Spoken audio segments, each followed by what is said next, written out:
Big Three charged with Manchester murder caught on video. A Manchester man has been charged with murder in an incident that was reportedly captured on video.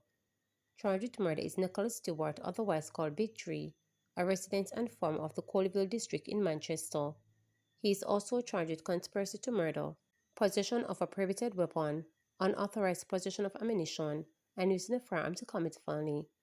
Police accused Stewart of killing Cleveland Russell 32 on Wednesday, August 28, 2024, about 4:30 p.m. near the northeast Manchester, South Trelawney border. Police said Russ was at a shop along the line of Parish Main Road when a blue Toyota Mark X drove up and Stewart alighted from the vehicle before punching on Stewart. After a brief conversion, Stewart reportedly opened fire on the victim, who fell to the ground before more rounds were fired. Stewart reportedly walked away from the scene of the incident, which was reportedly captured on CCTV. Last month, police spotted Stewart in the Christiana Market and arrested him. He was charged with offenses last Saturday. His court date is being arranged. Policeman charged for a shooting of two men at a bar in Westmoreland granted $400,000 bail. Police Corporal Sean Walker was charged and placed before the Westmoreland Parish Court for a 2022 shooting of two men at a sports bar in Frome. Walker was charged with 2 counts of wounding with intent and discharging a firearm. The incident occurred on December 25, 2022. Following an investigation by the Independent Commission of Investigations, the Office of the Director of Public Prosecution ruled that Walker should be charged.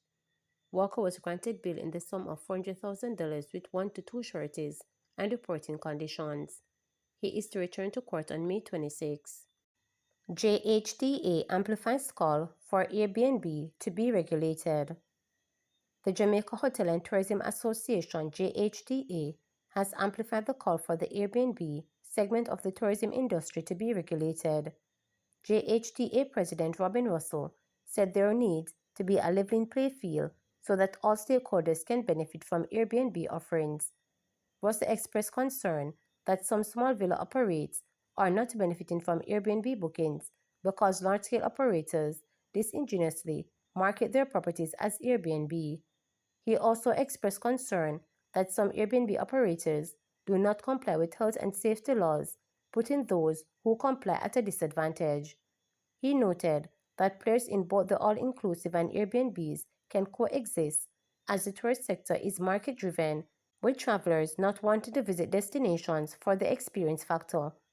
But the growth in Airbnb offerings may be accompanied by compliance with regulations. There are some places with 100 rooms. There are some management properties that manage different Airbnb complexes and stuff. And they have more rooms than some small hotels. And they're selling it as such. So they're no longer, just a little man on the side. These are mega businesses doing business under the table. And it's about time that we not only regulate, but we just bring some normalcy to the market. We need to level the playing field. I can't own a villa that I am licensed and I'm doing everything in standard to Jamaican laws, and the person next door to me, the exact same villa, is not licensed, not paying any taxes, and I have to compete against them. Obviously, we're on two different playing fields. So I think that's where we need to get to, where we're able to level the playing field, that small operators can survive.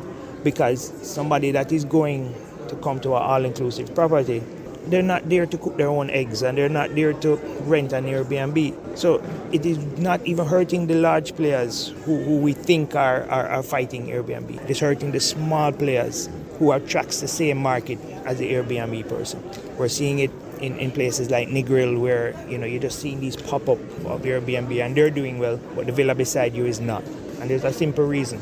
$1 when you book a room means a lot. $2. You see something for $50 and you see something for $48, and it's the exact same thing. You're going to take the $48 room. So that's the big challenge now. No longer is the Airbnb market somebody renting a couch or somebody renting a room in their house. It is persons with massive amount of rooms. It's now a big business, and as such it needs to be regulated, and it is hurting the small player. And when we talk about regulation, we're talking about just simple standards, simple safety standards that need to be upheld. A fire certificate, a food handler's permit, making sure that you're paying taxes, not only to the government but for your staff, because you have a lot of staff that are working in these industries that will never get an NHT benefit or NIS benefit. So it's about protecting the entire industry. How do we know where they are and what they're doing? The market is driven by consumers, and this is what the consumers want, and we have to give it to them, but we have to also protect the industry. Former freelancer Michael Maki Mlean has died. South Central Jamaica freelancer Michael Maki Mlean has died. Mlean, 64, who had freelanced with at least 6 media entities, died at his home in Lockover, St. Elizabeth on Saturday after a prolonged illness. Veteran and senior journalists have described Mlean as an energetic newsman who always have a sharp eye for photographs. A freelancer since 1990, he covered several news beats including politics and sports, and also worked with the St. Elizabeth Parish Council, now Municipal Corporation, as a public relations officer. Garfield Myers, senior journalist and former editor-at-large at the Jamaica Observer, described Mlean as an energetic newsman. He led the hunt for news, he worked hard, he contributed stories while I was in charge of the South Central Bureau at the Observer. He was always at the municipality, and a lot of his work was centered on local governance, Myers stated. He recalled Mlean's photography skills and love for sports. He covered football, and I think in the early days, he used to be a referee as well, especially in the Santa Cruz era. He was also a good photographer. He had a sharp eye for photographs, he stated. Ryan Dyer, a former freelancer, recounted his last interaction with Mlean recently. He was somebody who was committed to his work. I remember when he used to go out to gather stories. I am very close to him. Even a few weeks ago when he called me and I visited him at home, I remember we were talking about when we were active in the field, he stated. I remember him particularly from the days of the Gleaner Company. He was a correspondent for the Gleaner, and he covered parish council meetings and so on. Mlean would be the first to get a couple stories out. He was dedicated to his work as a news correspondent, stated Dyer. He described Mlean as a passionate freelance journalist who went above and beyond in covering stories. He would always be willing to go even in far communities and districts to gather information for stories. Sometimes, as a rural correspondent, if you don't go into the communities, you don't get news, because not all the time there is politics or other things to write about, he noted. Clarence Benbody, a former president of Press Association of Jamaica and currently managing editor of the community newspaper, The News, said Mlean worked closely alongside him for about 2 decades. The section he used to write is from St. Bez. I regard him as an outstanding freelance journalist based on the scope of his work and the understanding of the requirements of the profession. It is media workers like Maki who help to keep the nation informed and help to ensure that Jamaicans are better able to make decisions in their interest, he stated. I encourage young people to look at Maki and to engage themselves and to think about journalism as a profession, if not full-time, then like Maki, as part-time journalist, he added. Senior journalist Garfield Angus described Mlean as a versatile newsman. He worked as a news correspondent with The Gleaner, the Jamaica Observer, Area FM, and a few other media outlets.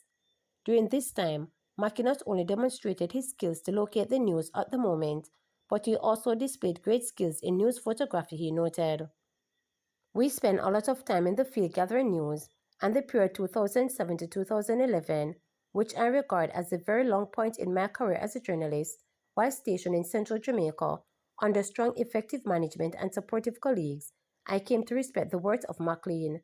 He went into business starting the newspaper, Walking News, and for a brief period, he featured things and people on the South Coast until the downturn in the economy of central Jamaica dealt it a fatal blow, added Angus.